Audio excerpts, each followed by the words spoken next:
Llevaba 35 años repartiendo cartas por las mismas calles de este pueblo, y nunca, nunca en mi vida abrí una que no me perteneciera hasta el día en que encontré un sobre con mi nombre escrito con la letra de mi padre. 5 años después de haberlo enterrado con la peor culpa que un hijo puede cargar. Me llamo Eduardo, tengo 68 años. Y durante más de 3 décadas fui el cartero de San Vicente del Monte, un pueblo pequeño de la provincia de Ávila, donde todos nos conocemos desde que nacimos, donde las calles huelen a piedra antigua y pan recién horneado, donde las mujeres todavía se asoman a las ventanas cuando me ven pasar con mi bolsa de cuero gastada, esperando noticias de hijos que se fueron a la ciudad, o nietos que prometen volver en verano.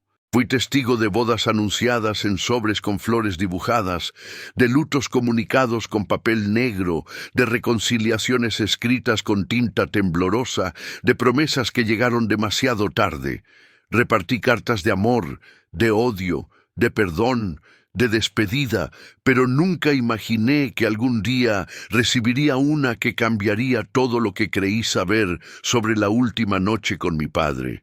Y si tú también cargas con alguna conversación que nunca terminaste, con palabras que debiste haber dicho y ya no pudiste, quédate aquí conmigo, porque esta historia también es tuya, y me ayudaría mucho que te suscribieras y dejaras tu like.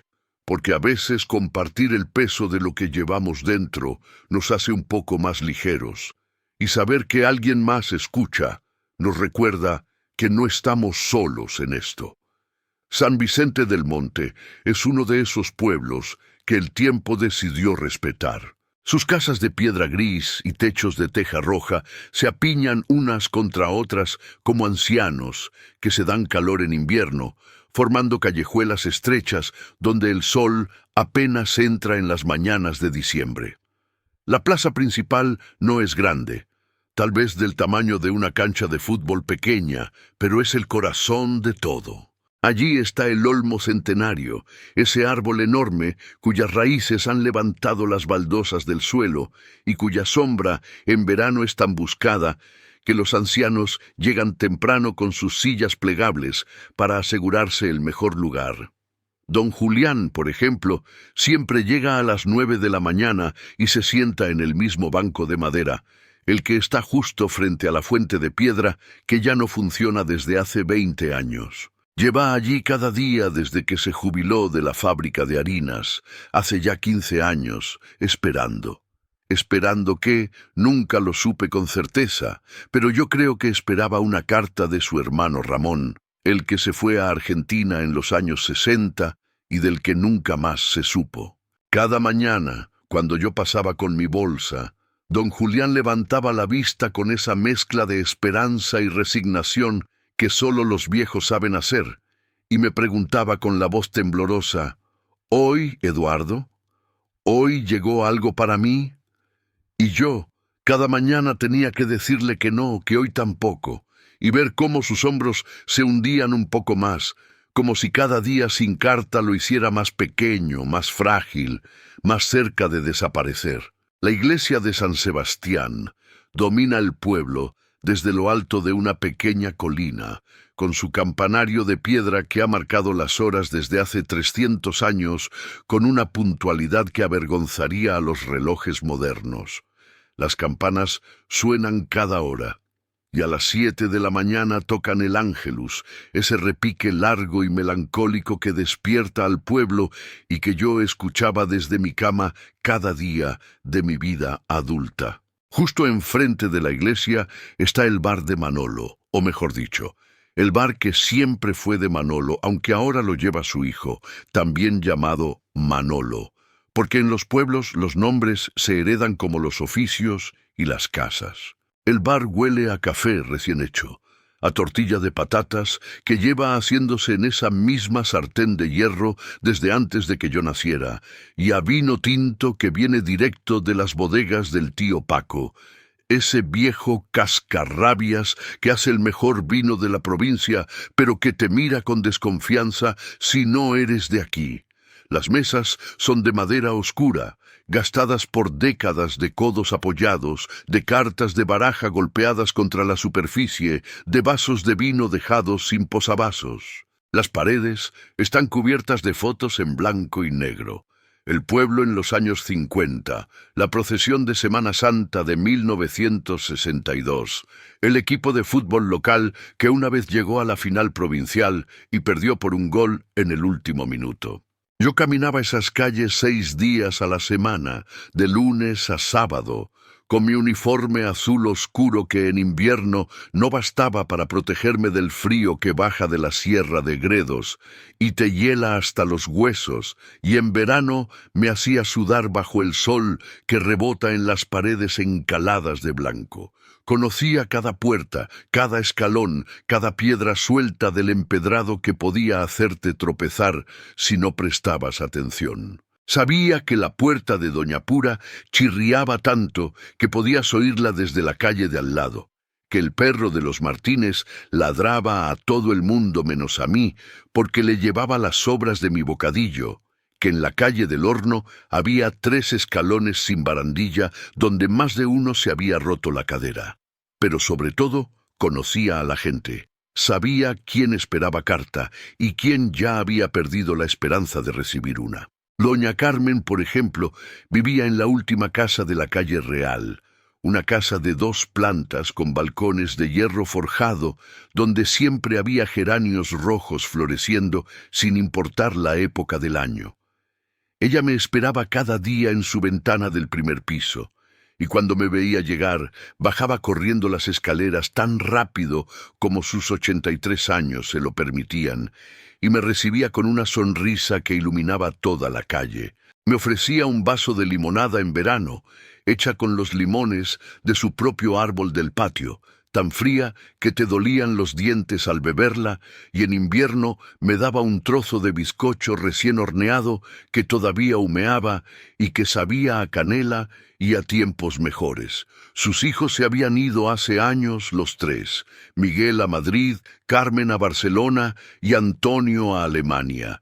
Al principio escribían cada semana, luego cada mes, luego solo en Navidad, y ahora ya ni eso. Pero doña Carmen seguía esperándome cada día, no porque esperara carta, sino porque yo era la única persona que la visitaba, la única conversación que tenía en todo el día, y creo que esos 5 minutos que pasábamos hablando de la lluvia, del calor, de los tomates de su huerto, eran lo único que le recordaba que todavía estaba viva, que todavía importaba.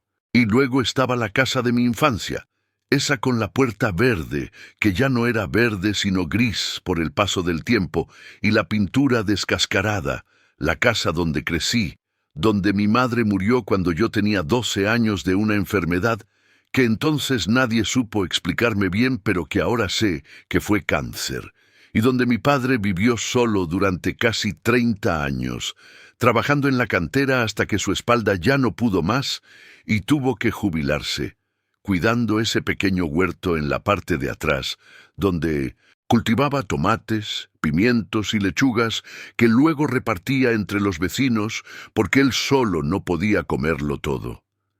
Cada vez que pasaba por delante de esa casa en mi ruta diaria, sentía un peso en el pecho, como si una mano invisible me apretara las costillas. No había vuelto a entrar desde aquella noche de noviembre de 1990. La noche en que todo se rompió entre nosotros, la noche en que le dije cosas terribles que no sentía, pero que salieron de mi boca como veneno, la noche en que él salió a caminar y nunca regresó vivo. Pero todavía no puedo hablar de eso, todavía no. El mundo cambió mucho en esos 35 años que pasé repartiendo cartas. Cuando empecé, en 1989, yo tenía 33 años.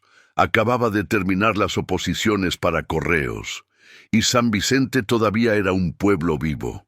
Había niños jugando en las calles, las tiendas estaban abiertas, el panadero hacía 3 hornadas al día porque no daba abasto, y la escuela tenía 2 aulas llenas.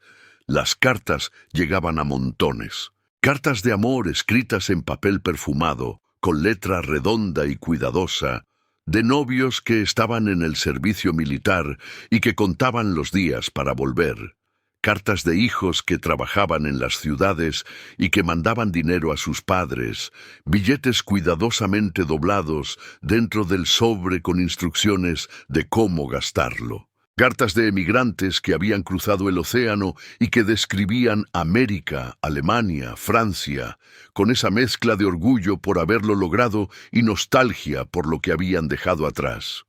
La gente esperaba las cartas con urgencia, con necesidad, porque eran la única forma de saber de los suyos, la única forma de mantener viva la conexión con quienes estaban lejos.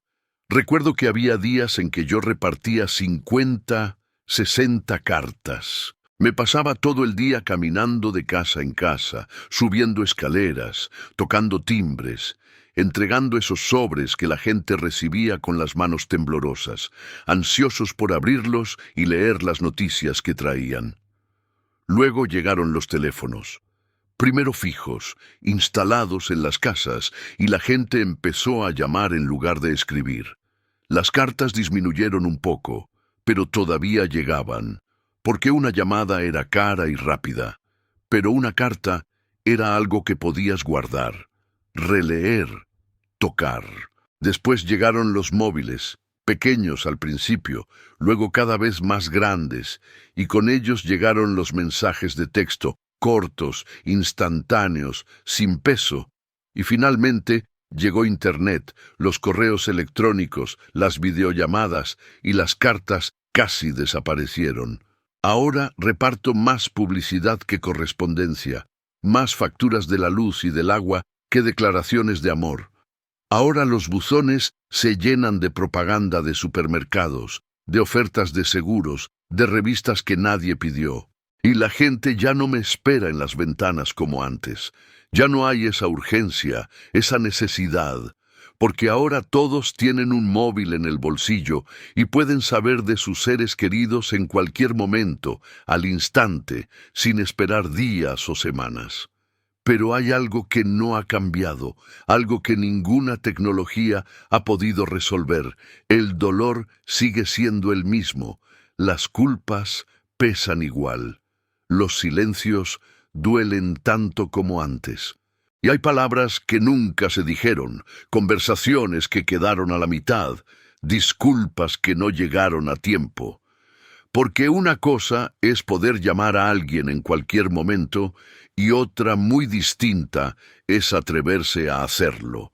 Una cosa es tener la tecnología para comunicarte y otra es tener el valor para decir lo que necesitas decir. Y yo lo sé mejor que nadie, porque durante 38 años cargué con el peso de las últimas palabras que le dije a mi padre, palabras que salieron de mi boca como cuchillos y que él se llevó a la tumba sin que yo pudiera retirarlas, sin que pudiera explicarle que no las sentía, sin que pudiera pedirle perdón. Si tú también tienes algo así, si tú también cargas con palabras que dijiste y que quisieras borrar, quédate conmigo, porque lo que viene ahora tal vez te ayude a entender que no estás solo, y si quieres activar la campanita para no perderte nada de lo que viene, te lo agradecería, porque compartir estas historias nos ayuda a todos a sanar un poco. Durante décadas, mi rutina fue siempre la misma, una repetición tranquilizadora que le daba estructura a mis días. Me levantaba a las 6 de la mañana, cuando todavía estaba oscuro en invierno y el pueblo dormía en un silencio que solo rompía el ladrido lejano de algún perro. Me duchaba con agua que tardaba siglos en calentarse. Me vestía con mi uniforme y bajaba las escaleras de mi pequeño piso en la calle del Horno.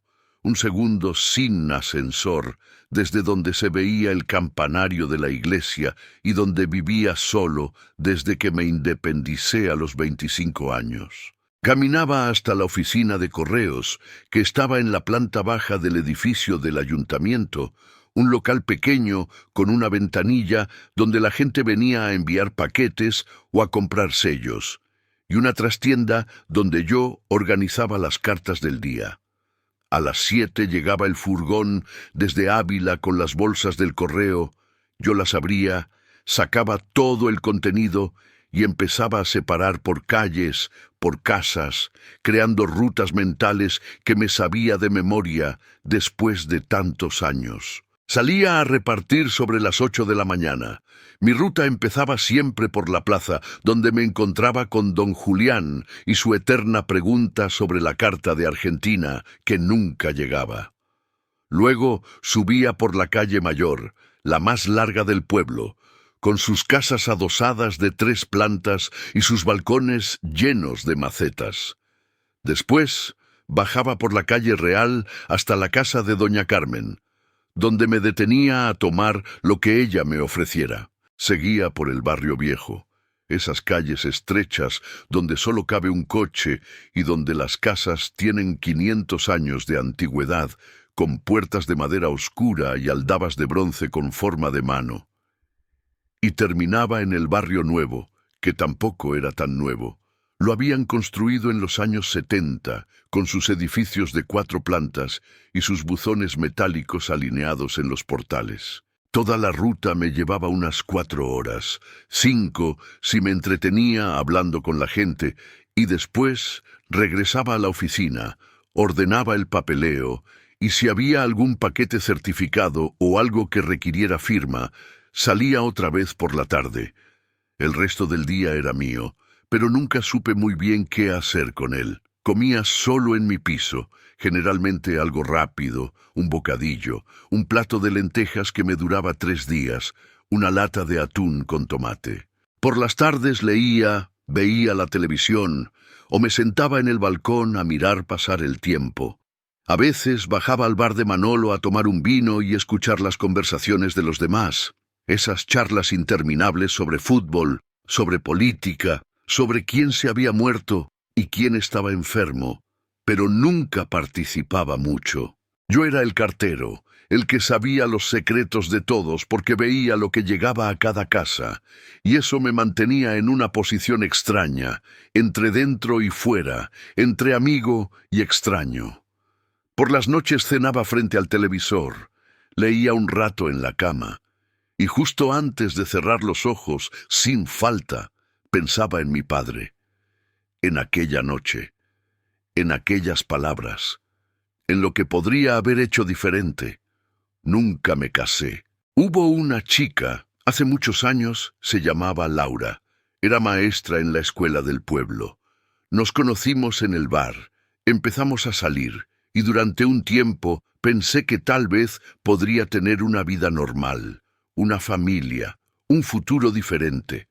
Pero entonces murió mi padre, y yo me hundí en una culpa tan profunda que no dejaba espacio para nada más.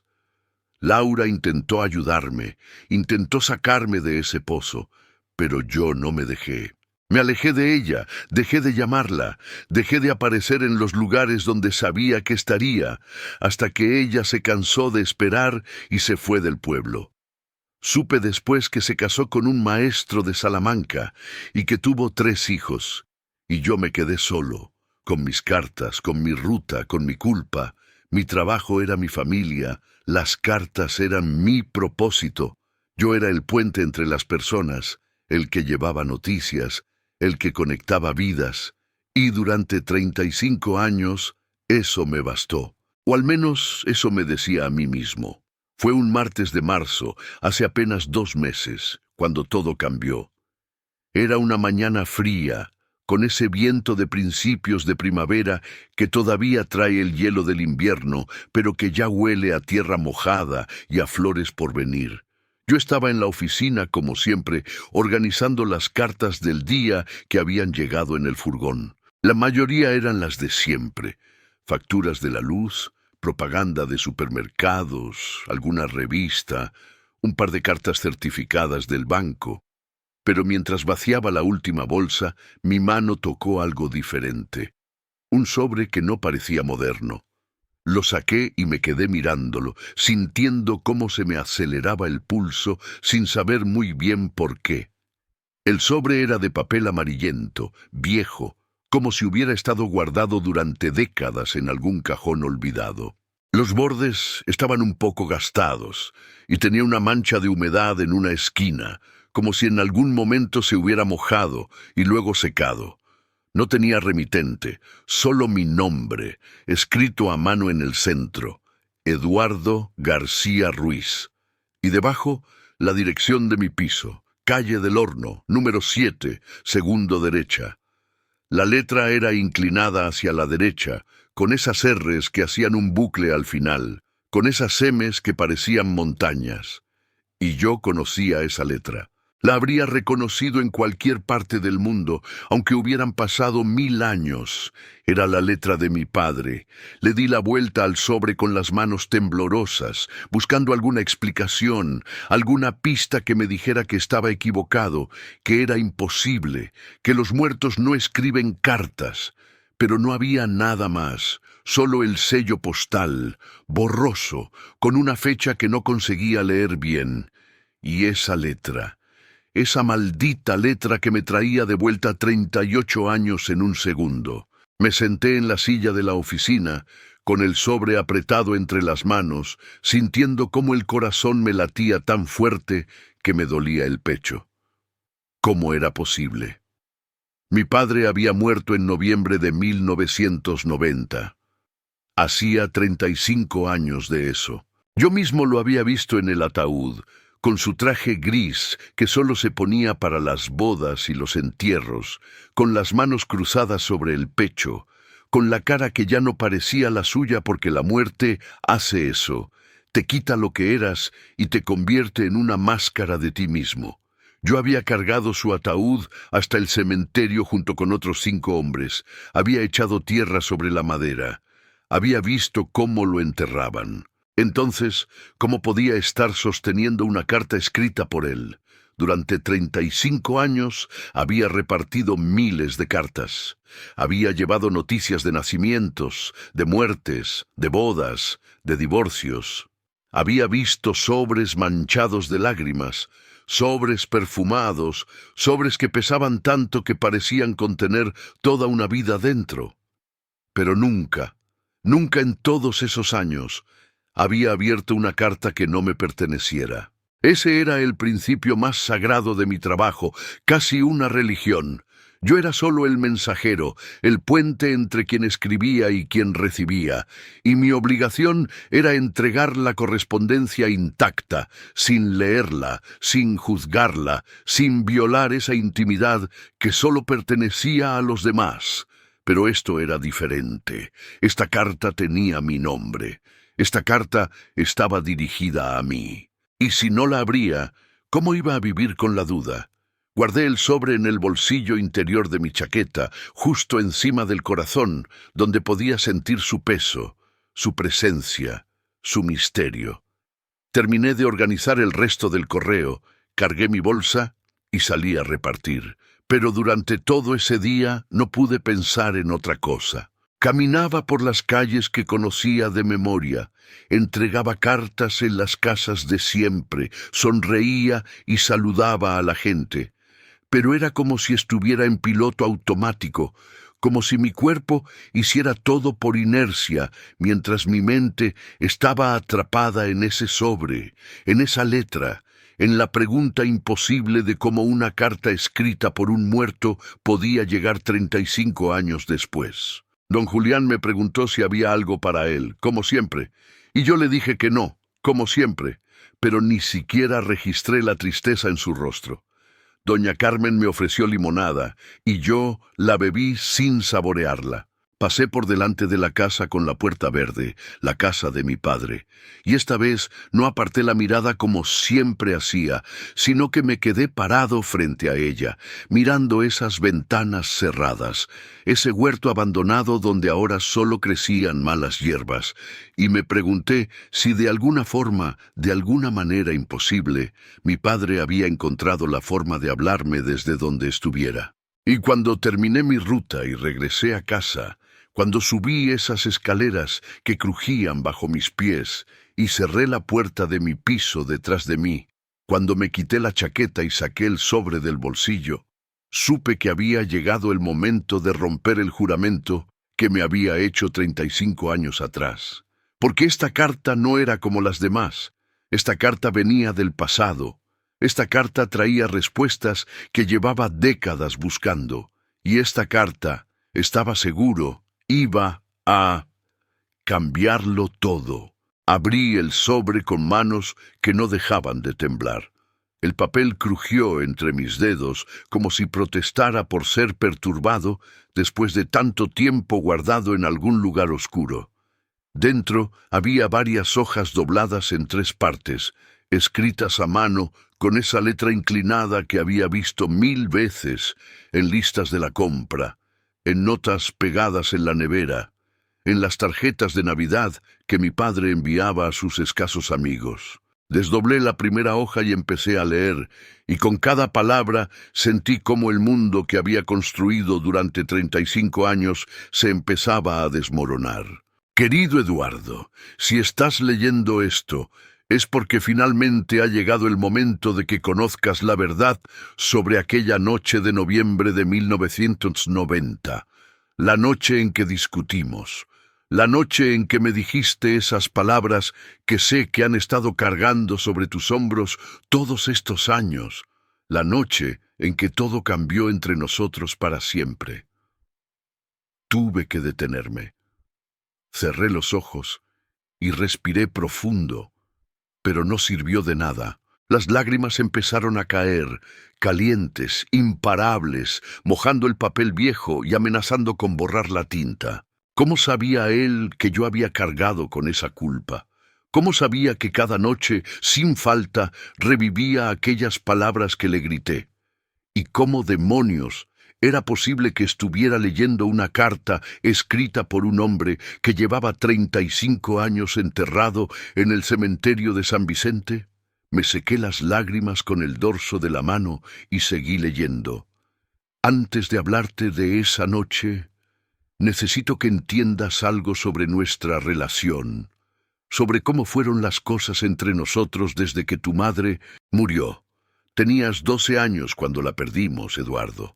12 años. Eras apenas un niño y de repente te quedaste sin madre, y yo me quedé sin la única mujer que había amado en mi vida.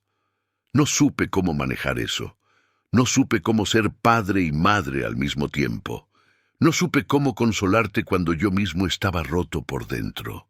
Y con esas palabras me vi de vuelta en aquella casa con la puerta verde, en aquel otoño de 1974, cuando llegué del colegio y encontré a mi padre sentado en la cocina, con la cara entre las manos, llorando de una forma que nunca lo había visto llorar. Mi madre había muerto esa mañana en el hospital de Ávila, después de 3 meses de enfermedad que la habían consumido hasta dejarla en nada. Yo no había podido despedirme. Nadie me había dicho que se estaba muriendo. Me habían protegido, me habían mentido, me habían dicho que se iba a poner bien. Y cuando finalmente supe la verdad, ya era demasiado tarde. Después de eso, mi padre y yo vivimos juntos en esa casa durante 18 años, pero era como si viviéramos en planetas diferentes. Él trabajaba en la cantera de sol a sol, llegaba a casa agotado, cubierto de polvo gris, con la espalda cada vez más doblada por el peso de las piedras que cargaba. Cenábamos en silencio, cada uno perdido en sus propios pensamientos, en sus propios dolores. Él nunca hablaba de mi madre, nunca mencionaba su nombre. Era como si al no nombrarla pudiera pretender que nunca había existido, que nunca la había perdido. Y yo crecí en ese silencio, en esa casa donde el fantasma de mi madre ocupaba más espacio que nosotros dos juntos. Si quieres saber cómo terminó todo esto, cómo una carta puede cambiar 35 años de culpa, no te vayas, porque lo que viene ahora es el corazón de esta historia.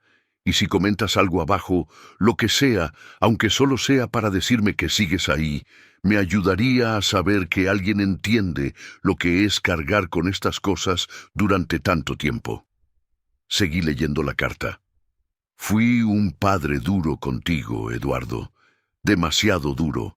Te exigí que fueras fuerte cuando deberías haber tenido permiso para ser débil. Te exigí que fueras un hombre cuando todavía eras un niño. Te puse responsabilidades que no te correspondían.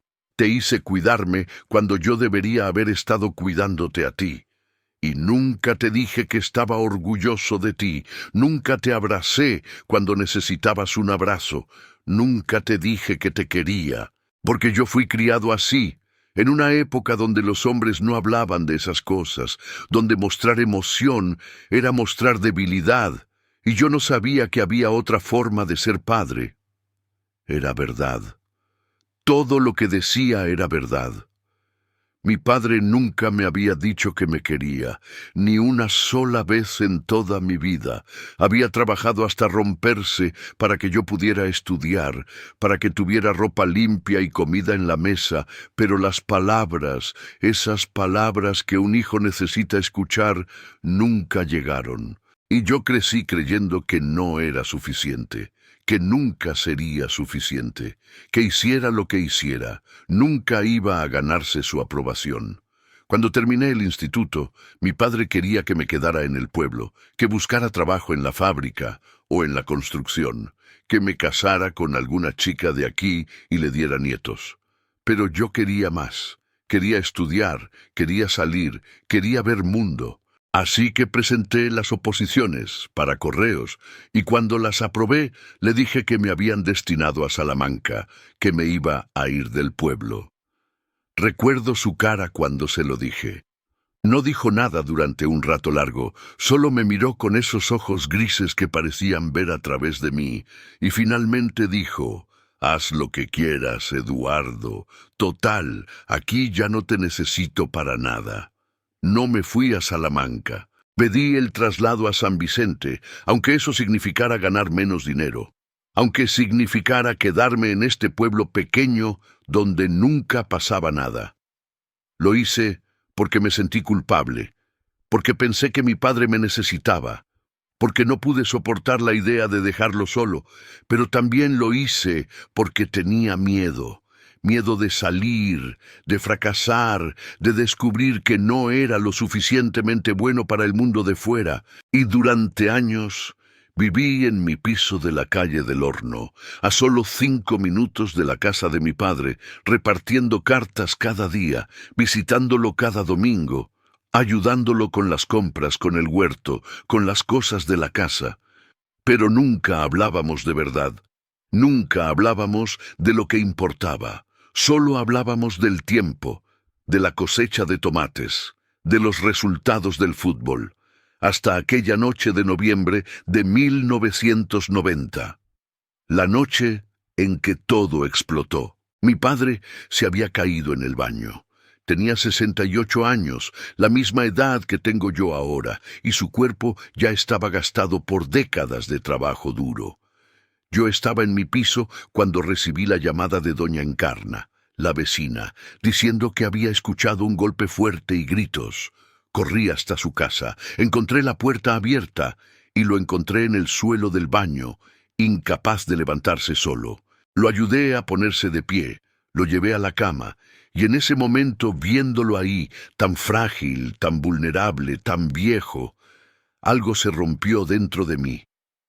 Me di cuenta de que eso iba a ser mi vida de ahora en adelante, que cada día iba a tener que estar pendiente de él, cuidándolo, limpiándolo, alimentándolo, que nunca iba a poder irme, nunca iba a poder tener mi propia vida, que iba a envejecer en este pueblo, solo, cuidando a un hombre que nunca me había dicho que me quería, que nunca me había dado nada más que obligaciones y silencio.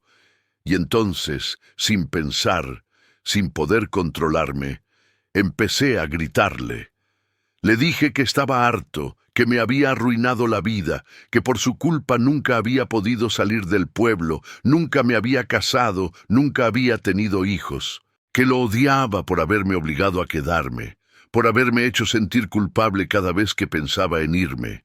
Le dije que ojalá se hubiera muerto cuando murió mi madre, que así yo habría sido libre. Lo dije. Todo eso lo dije. Y lo peor es que en ese momento lo sentí.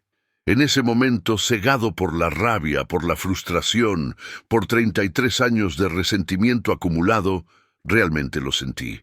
Mi padre no dijo nada. Solo me miró desde la cama, con los ojos llenos de lágrimas que no dejó caer, y asintió despacio, como si estuviera de acuerdo, como si reconociera que todo lo que yo había dicho era verdad. Y ese silencio, ese maldito silencio, fue peor que cualquier respuesta. Me fui de la casa dando un portazo. Caminé por las calles del pueblo durante horas, sin rumbo, llorando de rabia, de culpa, de todo. Y cuando finalmente regresé a mi piso, ya era de madrugada. Me acosté pensando que al día siguiente iría a verlo, le pediría perdón, le explicaría que no lo decía en serio, que solo estaba cansado, asustado, perdido. Pero al día siguiente, cuando bajé a su casa con un nudo en el estómago y las palabras de disculpa preparadas, encontré la puerta abierta y a la Guardia Civil dentro. Mi padre había salido de la casa en medio de la noche, había caminado hasta la carretera vieja, y allí un coche lo había atropellado. Había muerto en el acto. Y las últimas palabras que había escuchado de mí, las últimas palabras que su hijo le había dicho, eran que lo odiaba y que ojalá se hubiera muerto. Durante 35 años, esa fue la verdad que cargué.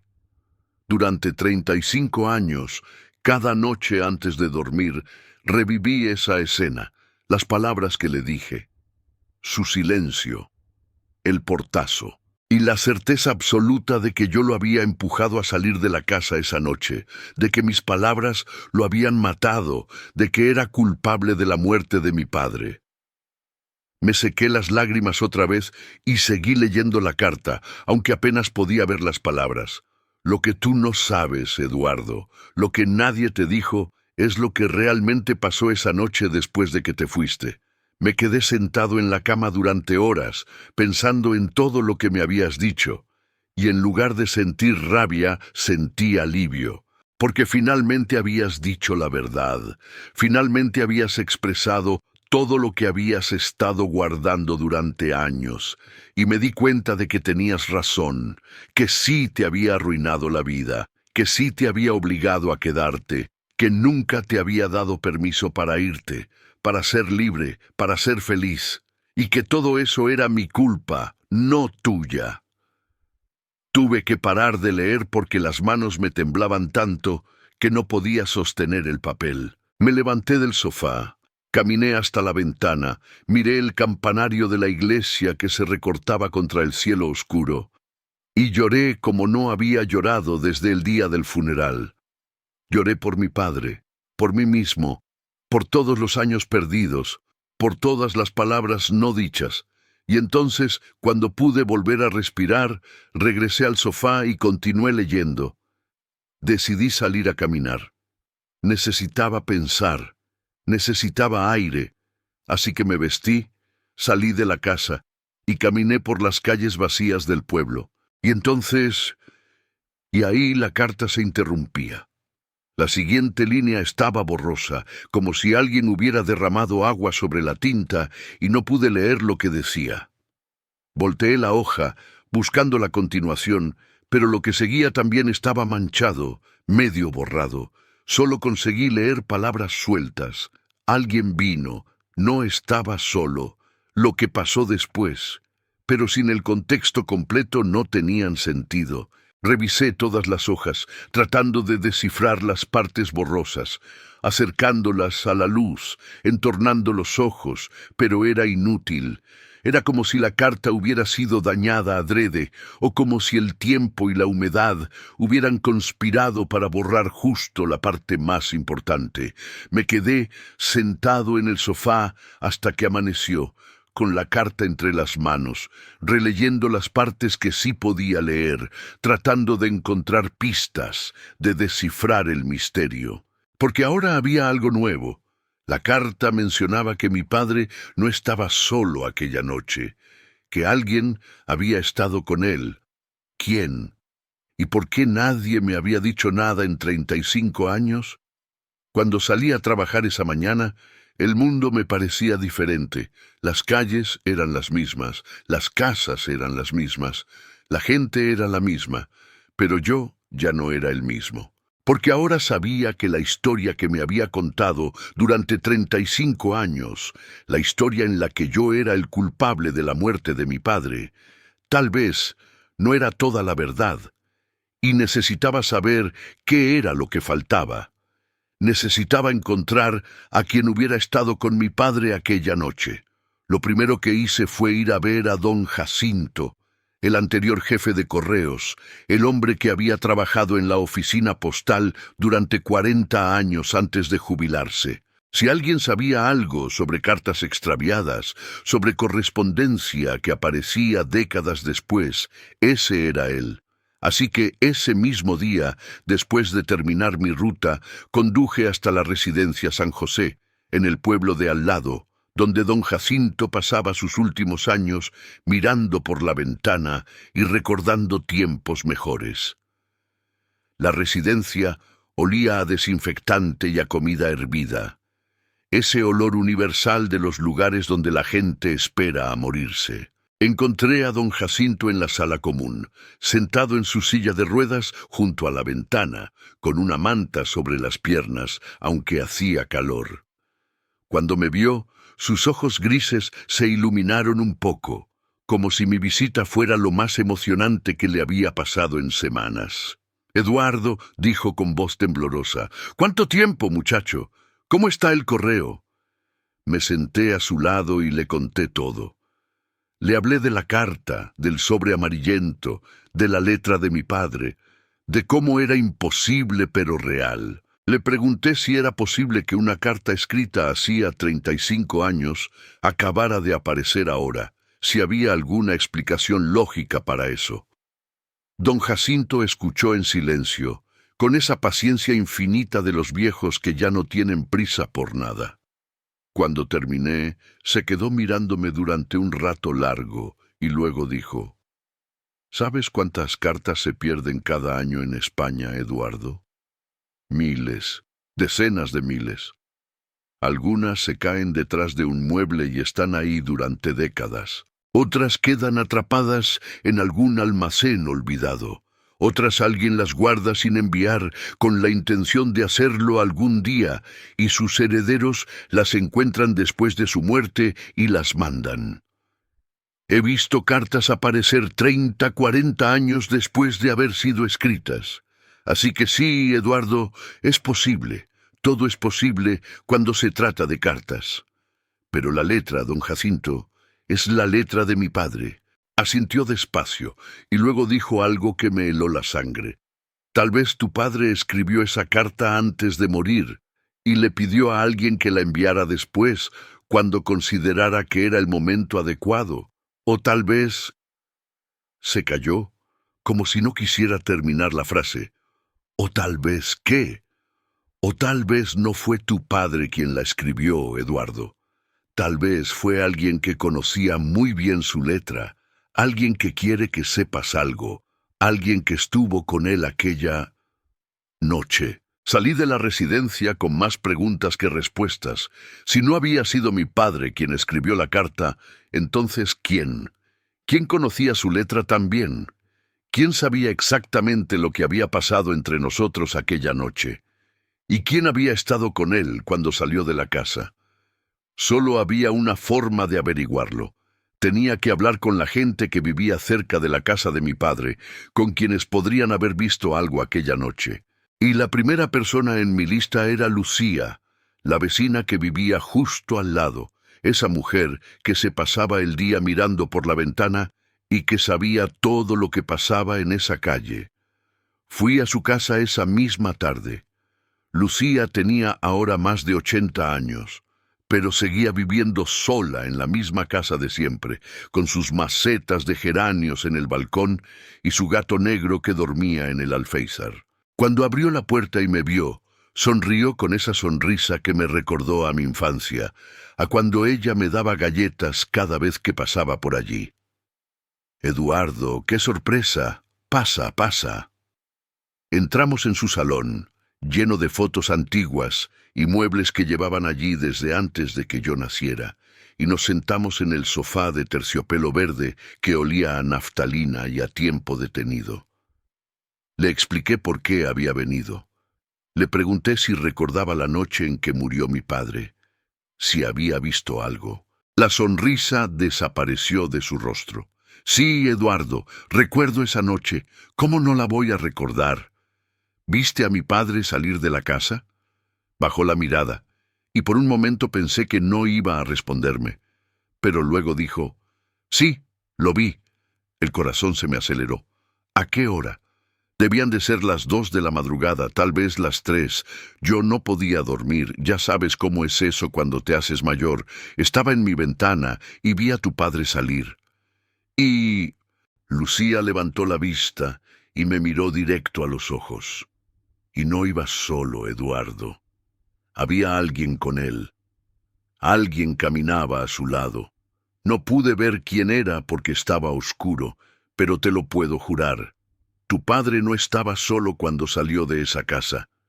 Y con esas palabras, todo lo que había creído durante 35 años se hizo pedazos, porque si mi padre no había salido solo, si había alguien más con él, entonces la historia que me había contado, la historia en la que yo lo había empujado a la muerte con mis palabras, era solo una parte de la verdad, y necesitaba saber qué era lo que faltaba.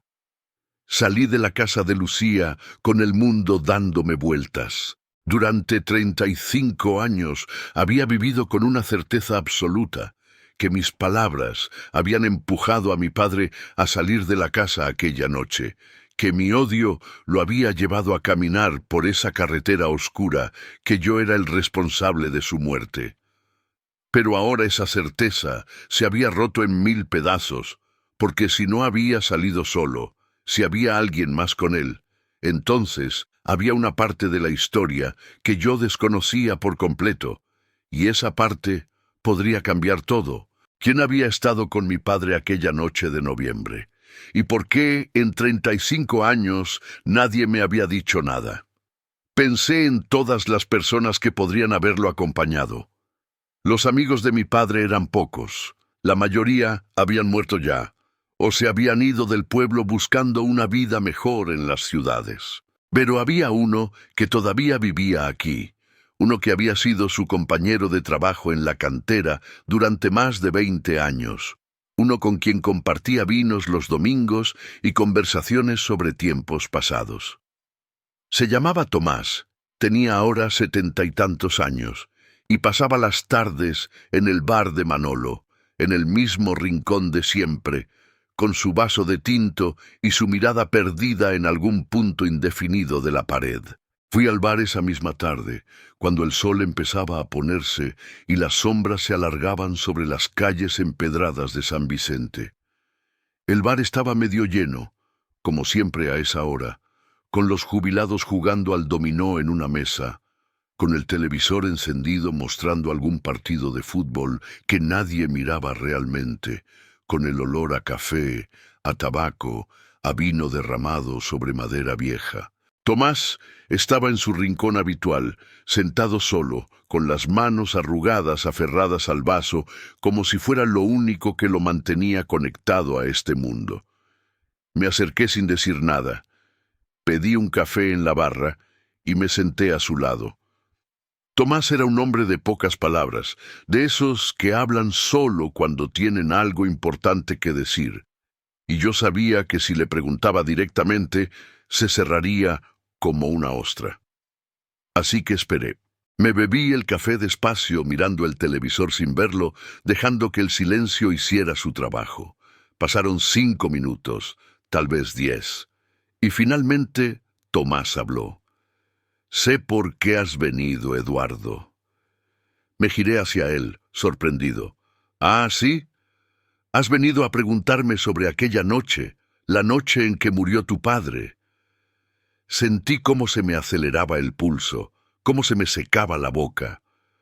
Lucía me ha dicho que él no estaba solo cuando salió de la casa. Me ha dicho que había alguien más con él. Tomás tomó un trago largo de su vino, dejó el vaso sobre la barra con cuidado, como si pesara mucho más de lo que debería, y finalmente me miró a los ojos. Y en esos ojos vi algo que no esperaba ver. Culpa. Era yo, Eduardo. Yo estaba con tu padre aquella noche. El mundo se detuvo. El ruido del bar desapareció. Las voces, el televisor, el tintineo de los vasos, todo se desvaneció. Solo quedamos Tomás y yo, y esa verdad que llevaba décadas esperando para salir a la luz. Tu padre me llamó, continuó Tomás, con la voz cada vez más temblorosa. Eran las 2 de la madrugada. Yo estaba durmiendo. Mi mujer me despertó diciendo que sonaba el teléfono, y cuando contesté, era tu padre. Nunca lo había escuchado así. Su voz sonaba rota, perdida. Me dijo que necesitaba hablar conmigo, que era urgente, que por favor fuera a su casa. Y yo fui. Claro que fui. Antonio era mi amigo desde hacía 40 años. Habíamos trabajado juntos, sufrido juntos, envejecido juntos. Así que me vestí, le dije a mi mujer que volvería pronto y caminé hasta su casa. Tomás hizo una pausa, tomó otro trago de vino y siguió. Cuando llegué, la puerta estaba abierta. Entré y lo encontré sentado en la cocina, en la misma silla donde siempre se sentaba, con la mirada perdida en la mesa vacía. Tenía los ojos rojos, como si hubiera estado llorando, aunque Antonio nunca lloraba, o al menos nunca dejaba que nadie lo viera llorar. Me senté frente a él y le pregunté qué había pasado, y me lo contó todo. Me contó la discusión que habían tenido, las cosas que tú le habías dicho, las palabras que le habían roto el corazón, y me dijo algo que nunca olvidaré. Me dijo, Tomás, mi hijo tiene razón, le arruiné la vida. Lo obligué a quedarse aquí cuando debería haberlo dejado volar. Fui un mal padre, y ahora me odia, y tiene todo el derecho a odiarme. Las lágrimas empezaron a caerme por las mejillas sin que pudiera controlarlas. La gente del bar podía vernos, pero ya no me importaba. Le dije que estaba equivocado, siguió Tomás. Le dije que tú no lo odiabas, que solo estabas cansado, asustado, que las palabras dichas en la rabia no cuentan, que al día siguiente todo se arreglaría. Pero él negó con la cabeza. Y me dijo que necesitaba salir a caminar, que necesitaba pensar, que necesitaba aire. Le dije que era peligroso, que hacía frío, que era de madrugada. Pero insistió, y como no quería dejarlo solo, lo acompañé. Si tú también has vivido con una culpa que te come por dentro, con una verdad que pensabas conocer, pero que ahora descubres que era solo una parte de la historia, quédate conmigo, porque lo que viene ahora va a revelar todo. Y si te suscribes y activas la campanita, me ayudas a compartir estas historias que todos necesitamos escuchar para sanar. Caminamos por las calles vacías del pueblo, continuó Tomás, y ahora su voz sonaba cada vez más lejana, como si estuviera recordando algo que le dolía demasiado. No había nadie. Solo nosotros dos, nuestros pasos sobre las piedras y el silencio. Llegamos hasta la carretera vieja, esa que ya casi no usa nadie desde que construyeron la autopista. Nos sentamos en el arcén, mirando las estrellas, y tu padre empezó a hablar. Me habló de tu madre, de cómo la había amado, de cómo su muerte lo había destruido. Me habló de ti, de cómo te había visto crecer, de cómo siempre había querido decirte que estaba orgulloso, pero nunca encontraba las palabras. Me habló de sus errores, de sus arrepentimientos, de todo lo que hubiera hecho diferente si hubiera tenido otra oportunidad. Tomás se detuvo, y por un momento pensé que no iba a continuar. Pero luego respiró profundo y siguió. Estuvimos allí sentados tal vez 1 hora, tal vez 2, y luego le dije que era hora de volver, que hacía demasiado frío, que nos íbamos a enfermar. Así que caminamos de vuelta a su casa. Yo lo dejé en la puerta. Lo vi entrar. Cerré la puerta desde afuera para asegurarme de que quedara bien cerrada. y me fui a mi casa. Y a la mañana siguiente, cuando me enteré de que lo habían encontrado muerto en la carretera, no entendí nada. Porque yo lo había dejado en su casa, lo había visto entrar. ¿Cómo era posible que hubiera vuelto a salir? ¿Y qué averiguaste?, pregunté con la voz rota. Hablé con la Guardia Civil, hablé con los médicos, hablé con el conductor del coche que lo atropelló. Y todos me dijeron lo mismo, que tu padre había salido de la casa otra vez, aproximadamente 1 hora después de que yo lo dejara, que había caminado solo hasta la carretera, que cuando el coche lo vio, él estaba parado en medio de la calzada, confundido, como si no supiera dónde estaba. El conductor dijo que intentó frenar, pero no tuvo tiempo, y los médicos, después de la autopsia, dijeron algo que lo explicaba todo. ¿Qué dijeron? Tomás me miró con ojos llenos de tristeza y dijo que tu padre había tenido un derrame cerebral esa noche, probablemente mientras estábamos sentados en la carretera o justo después de entrar en su casa. Un derrame masivo que le afectó todo el lado izquierdo del cerebro. Los médicos dijeron que eso explicaba su comportamiento, su confusión, que él no salió de la casa porque estuviera triste o porque quisiera hacerse daño, Eduardo. Salió porque su cerebro ya no funcionaba bien, porque el derrame lo había desorientado completamente, porque literalmente no sabía lo que estaba haciendo ni dónde estaba. Y con esas palabras, todo el edificio de culpa que había construido durante 35 años se derrumbó de golpe. No había sido mi culpa, nunca había sido mi culpa. Mi padre no había salido a caminar aquella noche por las cosas que yo le dije. Había salido porque su cuerpo lo traicionó, porque un vaso sanguíneo se rompió en su cerebro, porque el destino decidió que esa era su última noche y no había absolutamente nada que yo pudiera haber hecho para evitarlo. ¿Por qué nunca me lo dijiste, Tomás?, pregunté entre sollozos. ¿Por qué me dejaste vivir 35 años creyendo que yo lo maté? Tomás bajó la cabeza, y cuando volvió a hablar, su voz era apenas un susurro. Porque pensé que lo sabías, Eduardo. Pensé que la Guardia Civil te lo había explicado todo. Pensé que los médicos te habían dado el informe de la autopsia. Y cuando me di cuenta, años después, de que no sabías nada, de que creías que había sido tu culpa, ya era demasiado tarde. Ya habían pasado 5, 10, 15 años, y no supe cómo decírtelo, no supe cómo acercarme a ti y destrozarte otra vez con la verdad. Nos quedamos en silencio durante un rato que pareció eterno. El bar seguía con su ruido de fondo, pero para mí todo era silencio absoluto. Finalmente Tomás añadió: «Pero tenía que decírtelo antes de irme, tenía que quitarte ese peso de encima. Por eso escribí la carta». Levanté la cabeza bruscamente, mirándolo con incredulidad. «¿Qué?». Tomás asintió despacio. «Yo escribí esa carta, Eduardo, no tu padre. Fui yo.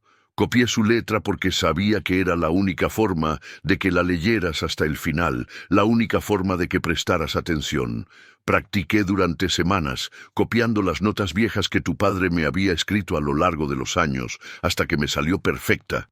Y luego escribí todo lo que tu padre me había dicho aquella noche en la carretera, todo lo que quería que supieras, todo lo que él nunca tuvo la oportunidad de decirte». Me quedé mirándolo sin poder hablar, sin poder procesar lo que estaba escuchando. «Pero, ¿por qué ahora?», finalmente logré preguntar. «¿Por qué después de 35 años?» Tomás sonrió con tristeza y dijo: «Porque me estoy muriendo, Eduardo. Cáncer de pulmón. Los médicos me dieron 6 meses, tal vez menos, y antes de irme necesitaba hacer esto. Necesitaba que supieras la verdad. Necesitaba que dejaras de cargar con esa culpa que nunca fue tuya. Tu padre me lo pidió aquella noche, ¿sabes? Me pidió que si algún día pasaba algo, si algún día él ya no estaba, te dijera que te perdonaba, que nunca te guardó rencor por aquellas palabras, que te entendía perfectamente y que lo único que lamentaba era no haber sido el padre que merecías». Las lágrimas caían y caían, y ya no intentaba detenerlas. Tomás puso su mano arrugada sobre la mía y añadió: «Tu padre te quería, Eduardo. Te quería más que a nada en este mundo. Y si hay algo que lamento es no haberte dicho esto antes, no haberte quitado esa cruz que llevas cargando todos estos años. Pero ahora ya lo sabes, y espero que puedas perdonarme por haber esperado tanto». Lo abracé allí mismo, en el bar, frente a todos. Lo abracé como se abraza a un padre, a un hermano, a un amigo que acaba de salvarte la vida. Y cuando nos separamos, le dije: «No tengo nada que perdonarte, Tomás. Me has dado el regalo más grande que alguien podría darme. Me has devuelto a mi padre, me has quitado una culpa que me estaba matando, y eso nunca, nunca podré pagártelo». Esa noche volví a casa caminando despacio por las calles de San Vicente, sintiendo cómo cada paso era diferente, más ligero, como si durante 35 años hubiera estado cargando piedras en los bolsillos y finalmente alguien me hubiera dado permiso para soltarlas. Miré las estrellas, las mismas estrellas que mi padre había mirado aquella última noche, y por primera vez en décadas no sentí dolor al pensar en él. Sentí paz. Cuando llegué a mi piso, saqué la carta otra vez y la leí completa, pero ahora sabiendo quién la había escrito realmente, y en la última página encontré la postdata que antes había pasado por alto. «Eduardo, esta carta no la escribió tu padre, la escribí yo, Tomás. Pero cada palabra que dice es verdad, porque yo estuve ahí, porque lo escuché, porque él me lo confió todo aquella noche. Copié su letra porque sabía que así prestarías atención, porque sabía que solo una carta escrita por él te haría leer hasta el final. Perdóname por el engaño, pero era la única forma. Antes de irme de este mundo, necesitaba que supieras 3 cosas. Primera, que tu padre nunca te guardó rencor. Segunda, que lo que pasó aquella noche no fue tu culpa, fue su cerebro que lo traicionó. Y tercera, que él estaba orgulloso de ti, aunque nunca supiera cómo decírtelo. Vive el resto de tu vida sin culpa, Eduardo. Vívela por ti y también por él. Tu amigo siempre, Tomás». Guardé la carta en el cajón de mi mesita de noche, donde todavía la guardo hoy, y me acosté con una sensación que no había tenido en 35 años. La sensación de que todo iba a estar bien, de que finalmente podía respirar, de que el pasado ya no me tenía atrapado. Los días siguientes pasaron en una especie de bruma extraña, como si estuviera despertando de un sueño muy largo. Seguía con mi rutina de siempre, repartiendo cartas por las mismas calles, saludando a la misma gente, pero todo me parecía distinto. Los colores eran más vivos, el aire olía mejor. Las conversaciones con doña Carmen, con don Julián, con todos los viejos del pueblo, ya no me parecían vacías, sino importantes, valiosas, dignas de ser vividas. Y cada tarde, después de terminar mi ruta, iba al bar de Manolo y me sentaba con Tomás. Hablábamos de todo y de nada, de los años en la cantera, de los cambios en el pueblo, de cómo el mundo había cambiado y nosotros habíamos envejecido sin darnos cuenta. Tomás me contó más historias sobre mi padre, historias que yo no conocía, momentos en que mi padre había hablado de mí con orgullo, con amor, con esperanza, y cada historia era como un regalo, como una pieza más del rompecabezas que finalmente empezaba a tener sentido. 2 meses después de aquella conversación en el bar, Tomás murió. Fue tranquilo, en su casa, rodeado de su familia. Su hija me llamó para decirme que en sus últimos días había hablado mucho de mí, que había dicho que le alegraba haber podido arreglar las cosas antes de irse, que se sentía en paz. Yo llevé su ataúd hasta el cementerio, junto con otros 5 hombres del pueblo, y lo enterramos justo al lado de mi padre, porque en el fondo ellos habían sido hermanos, más que amigos, y merecían descansar juntos. Y mientras echaba la primera palada de tierra sobre el ataúd de Tomás, supe que él me había enseñado algo que cambiaría el resto de mi vida. Que nunca es demasiado tarde para decir la verdad, que las palabras importan, que los perdones pueden llegar décadas después y seguir siendo válidos, y que a veces las cartas más importantes son las que alguien escribe por ti cuando tú ya no puedes. Escribirlas. Después del entierro de Tomás, algo cambió en mí de una forma que no sabría explicar con palabras. Era como si durante 35 años hubiera estado viviendo con los puños cerrados, aferrado a una culpa que me consumía, y finalmente alguien me hubiera enseñado a abrir las manos y dejar ir. Pero esa liberación trajo consigo algo inesperado, una necesidad urgente de entender por qué había pasado todo esto. ¿Por qué había tenido que cargar con ese peso durante tanto tiempo y qué se suponía que debía hacer ahora con esta nueva vida que se me había regalado? Seguí repartiendo cartas, porque era lo único que sabía hacer, lo único que le daba sentido a mis días. Pero ahora lo hacía diferente. Ahora me detenía más tiempo en cada casa, escuchaba con más atención las historias de la gente. Miraba cada sobre que entregaba preguntándome qué palabras llevaría dentro, qué esperanzas, qué dolores, qué secretos. Y empecé a ver algo que antes no había visto, que todos, absolutamente todos en este pueblo, cargaban con sus propias cartas no enviadas, con sus propias palabras no dichas, con sus propios perdones pendientes.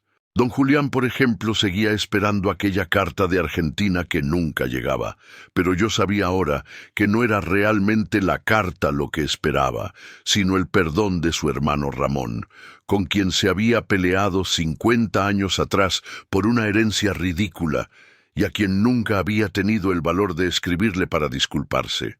Doña Carmen seguía asomándose a la ventana cada día, no porque esperara cartas de sus hijos, sino porque necesitaba sentir que todavía importaba, que todavía era visible para alguien, aunque ese alguien fuera solo el cartero que pasaba cada mañana. Y yo mismo, durante 35 años, había sido el cartero que llevaba las cartas de todos, pero que nunca había sido capaz de escribir la suya propia, la que necesitaba enviar a su padre muerto para decirle todas las cosas que nunca le dijo en vida. Una tarde de abril, 3 meses después de la muerte de Tomás, encontré en el buzón de la oficina una carta sin remitente dirigida a mí. Por un momento, sentí un escalofrío, pensando que era otra carta del pasado. Pero cuando abrí el sobre, vi que era diferente. Era una carta escrita en papel actual, con letra temblorosa de anciana, y decía: «Querido Eduardo, no sé si te acuerdas de mí. Soy Rosa, vivo en la última casa de la calle de la Fuente, esa con el balcón lleno de macetas de albahaca. Hace 40 años mi marido me dejó. Se fue con otra mujer, una del pueblo de al lado, y nunca más volví a saber de él. Durante todos estos años, cada vez que te veía pasar con tu bolsa de cartas, me asomaba a la ventana esperando una carta suya, una disculpa, una explicación, algo que me dijera por qué me abandonó, por qué nuestros 20 años juntos no habían significado nada para él. Pero esa carta nunca llegó, y hoy, viendo cómo llevas las cartas de todos con tanto cuidado, como si cada sobre fuera sagrado, me he dado cuenta de algo, que ya no necesito esa carta. Ya no necesito que él me pida perdón para poder seguir adelante. He decidido perdonarlo yo sola, sin su carta, sin sus palabras. He decidido soltar ese peso que he cargado durante 40 años. Y quiero agradecerte, Eduardo, porque al verte hacer tu trabajo cada día, al verte ser el puente entre las personas, me has enseñado que a veces las palabras más importantes son las que nos decimos a nosotros mismos. Gracias por ser el cartero de este pueblo. Gracias por recordarnos, con tu simple presencia, que todavía estamos conectados. Rosa. Esa carta me hizo llorar allí mismo, en la oficina, con las bolsas del correo todavía sin abrir a mi alrededor. Me hizo darme cuenta de algo que había estado frente a mí toda la vida, pero que nunca había visto, que mi trabajo no era solo repartir sobres de un lugar a otro, sino ser parte de las historias de la gente, ser testigo de sus vidas, de sus dolores, de sus esperanzas. Y me hizo entender que yo también necesitaba escribir mi propia carta, mi propio perdón, mi propia despedida.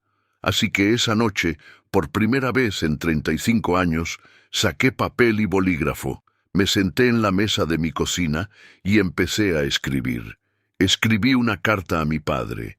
Le dije todo lo que nunca le había dicho en vida. Le pedí perdón por aquellas palabras terribles que le grité la última noche. Le agradecí por todo lo que había hecho por mí, por haber trabajado hasta romperse para que yo tuviera una vida mejor, por haberme criado solo después de que murió mi madre, por haber sido el mejor padre que pudo ser con las herramientas que tenía.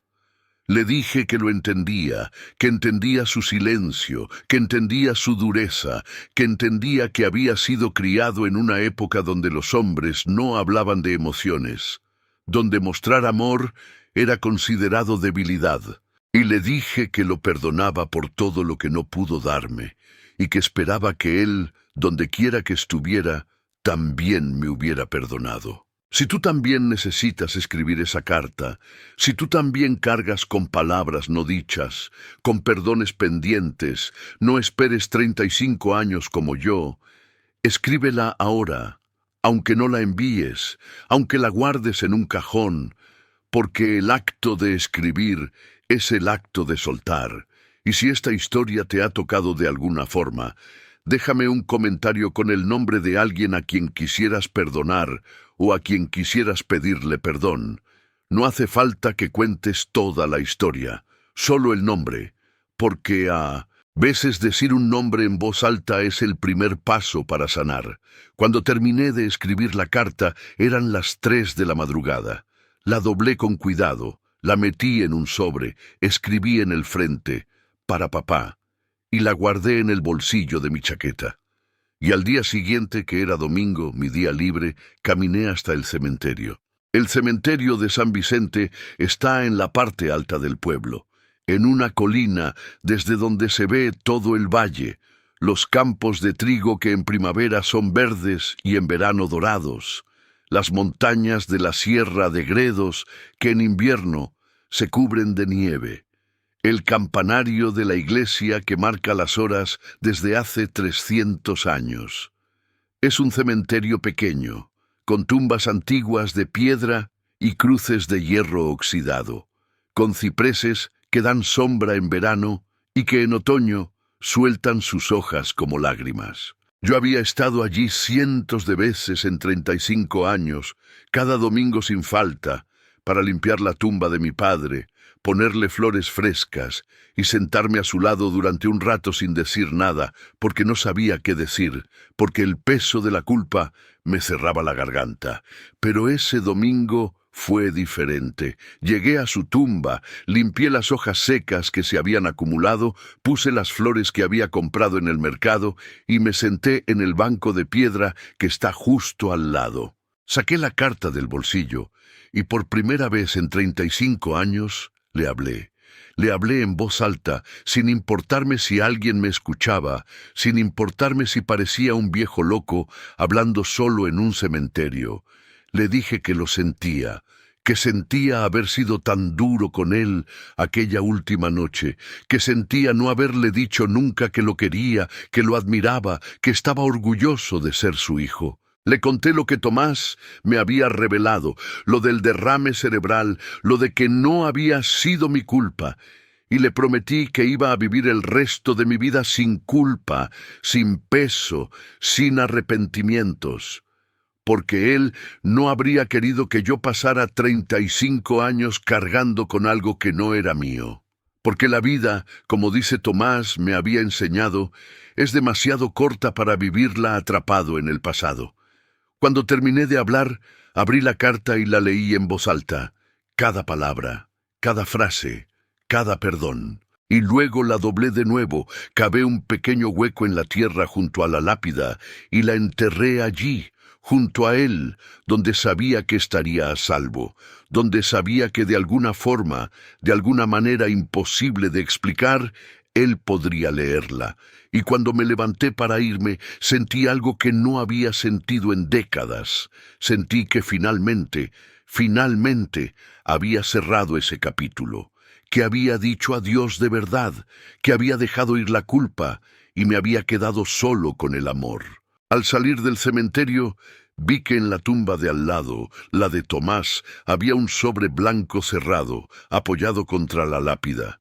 Me acerqué, lo recogí, y vi que no tenía nombre, no tenía destinatario.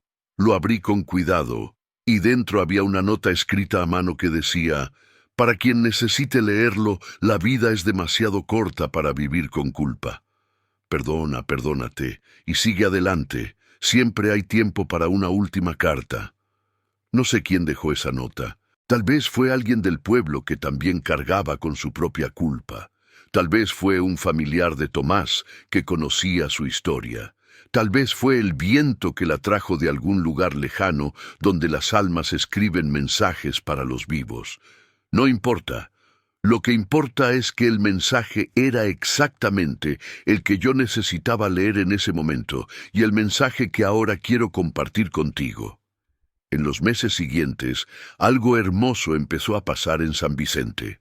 No sé cómo empezó exactamente, pero la historia de la carta de mi padre, la historia de cómo Tomás me había liberado de 35 años de culpa, empezó a circular por el pueblo, y poco a poco la gente empezó a escribir sus propias cartas. Don Julián finalmente escribió a su hermano en Argentina. Le pidió perdón por la pelea de hacía 50 años. Le dijo que lo echaba de menos, que quería hacer las paces antes de que fuera demasiado tarde. Y 3 meses después recibió una respuesta. Su hermano Ramón le escribió diciendo que él también lo sentía, que también había estado esperando este momento durante 50 años y que iba a venir a visitarlo en verano. Cuando don Julián me entregó esa carta para que la leyera, porque sus ojos ya no veían bien, lloramos juntos en la plaza, bajo el olmo centenario, sin importarnos quién nos viera. Doña Carmen escribió a sus 3 hijos. Les dijo que los entendía que tuvieran sus propias vidas en las ciudades, que no esperaba que volvieran al pueblo, pero que le gustaría escuchar de ellos de vez en cuando, aunque fuera una llamada corta, aunque fuera un mensaje. Y sus hijos respondieron. No volvieron al pueblo, pero empezaron a llamarla cada semana, y en Navidad vinieron todos con sus familias. Y la casa de doña Carmen se llenó de risas y de vida por primera vez en décadas. Rosa, la mujer que me había escrito aquella carta sobre su marido que la abandonó, organizó un grupo en el pueblo que llamó Las Cartas Pendientes. Cada miércoles por la tarde, un grupo de ancianos se reunía en la sala del ayuntamiento, y cada uno escribía una carta a alguien con quien tenía asuntos pendientes.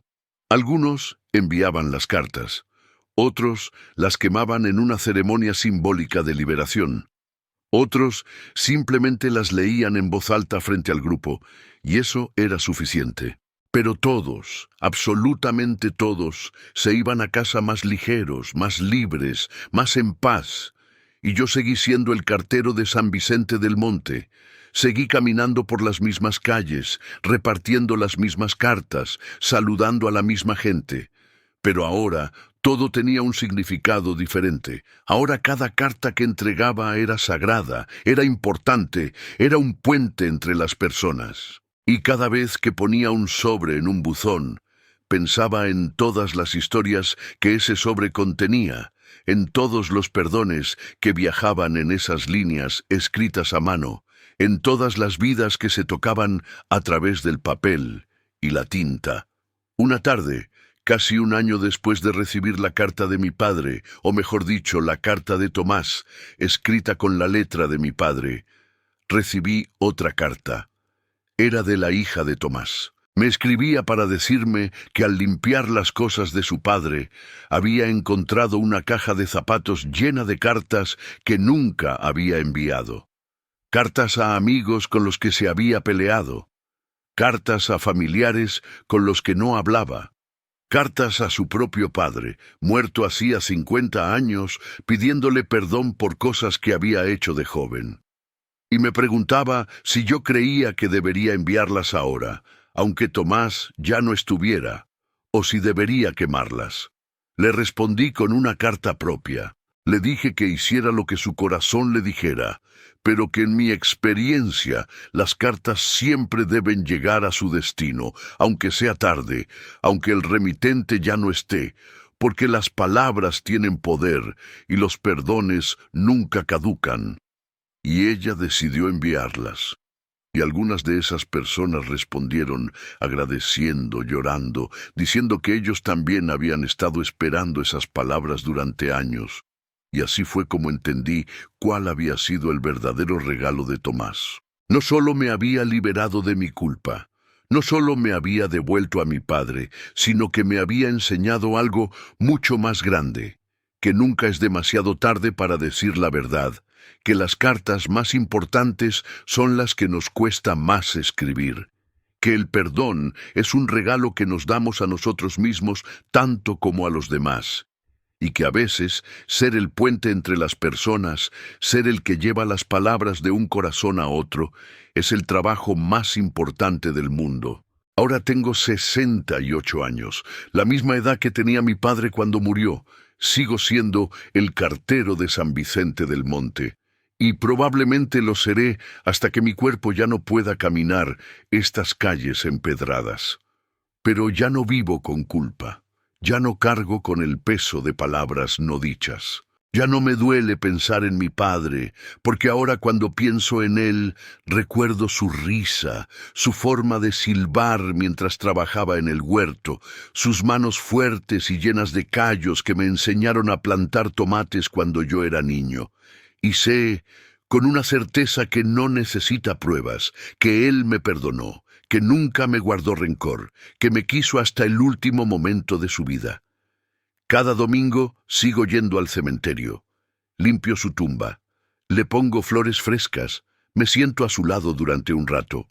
Pero ahora le hablo. Le cuento cosas. Le hablo de las cartas que he repartido esa semana, de las historias de la gente, de cómo el pueblo está cambiando pero también permaneciendo igual. Y siento que de alguna forma él me escucha. No necesito creer en fantasmas o en milagros para sentir su presencia.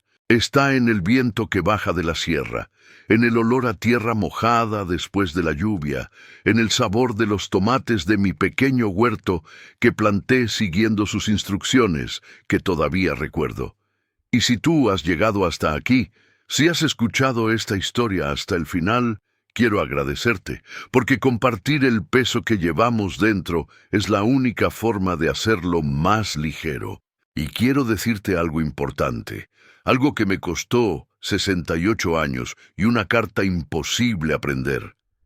La vida es demasiado corta para vivir con culpa. Las cartas a veces llegan tarde, a veces no llegan nunca, y a veces las tenemos que escribir nosotros mismos. Pero siempre, siempre hay tiempo para una última carta. Siempre hay tiempo para decir lo que no dijimos, para perdonar lo que no perdonamos, para soltar lo que llevamos cargando demasiado tiempo. Si hay alguien a quien necesitas perdonar, perdónalo. Si hay alguien de quien necesitas perdón, pídelo. Si hay palabras que necesitas decir, diles. No esperes 35 años como yo. No esperes a que alguien más te dé permiso para soltar. Escribe esa carta aunque no la envíes, dila en voz alta, aunque nadie te escuche, porque al final el perdón no es para quien lo recibe, es para quien lo da. Y si quieres dejarme un comentario con el nombre de alguien a quien quisieras perdonar o a quien quisieras pedirle perdón, hazlo. No hace falta que cuentes la historia completa, solo el nombre. Porque a veces decir un nombre en voz alta es el primer paso para soltar. Y si te suscribes, si dejas tu like, si compartes esta historia, estarás ayudando a que otros que también cargan con sus propias culpas, con sus propias cartas pendientes, encuentren el camino hacia la paz. Yo pasé 35 años repartiendo cartas, y al final, la más importante fue la que nunca esperé recibir. Una carta que me liberó, que me devolvió a mi padre, que me enseñó que el perdón no siempre viene de afuera, a veces viene de adentro. A veces somos nosotros quienes tenemos que darnos permiso para soltar. Y ahora te pregunto, ¿hay alguna carta que necesites escribir? ¿Hay algún perdón que necesites dar o recibir? ¿Hay alguien a quien quisieras haberle dicho algo y ya no pudiste? Si la respuesta es sí, no esperes más. Porque todos somos carteros de nuestras propias vidas, todos llevamos mensajes que necesitan ser entregados, perdones que necesitan ser dados, palabras que necesitan ser dichas. Y a veces, la carta más importante es la que nos escribimos a nosotros mismos, la que nos dice que está bien soltar, que está bien perdonar, que está bien seguir adelante. Mi padre murió hace 35 años. Pero gracias a una carta que llegó 35 años tarde, pude decirle adiós, pude perdonarlo y perdonarme, pude cerrar esa herida que llevaba abierta toda mi vida adulta. Y ahora, cada vez que reparto una carta, pienso que tal vez, solo tal vez, esa carta sea la que alguien necesita para hacer lo mismo. Así que, si estás esperando una carta que nunca llega, si estás cargando con una culpa que no te deja dormir, si hay alguien a quien necesitas perdonar o de quien necesitas perdón, no esperes más. Escribe tu propia carta. Dila en voz alta. Déjala ir, porque la vida es demasiado corta para vivir con el peso de lo que no dijimos, de lo que no hicimos, de lo que no perdonamos. Y recuerda, siempre, siempre hay tiempo para una última carta. Yo sigo siendo el cartero de San Vicente del Monte. Sigo caminando estas calles cada mañana, llevando las historias de la gente en mi bolsa de cuero gastado. Y cada vez que entrego una carta, cada vez que veo la cara de alguien iluminarse al recibir noticias de un ser querido, cada vez que soy testigo de cómo unas simples palabras en papel pueden cambiar una vida, recuerdo por qué hago este trabajo. No lo hago solo por el sueldo, ni por la rutina, ni porque no sepa hacer otra cosa. Lo hago porque ser el puente entre las personas, ser el que lleva las palabras de un corazón a otro, ser el guardián de los secretos y las esperanzas que viajan en esos sobres, es sagrado. Es importante. Es necesario.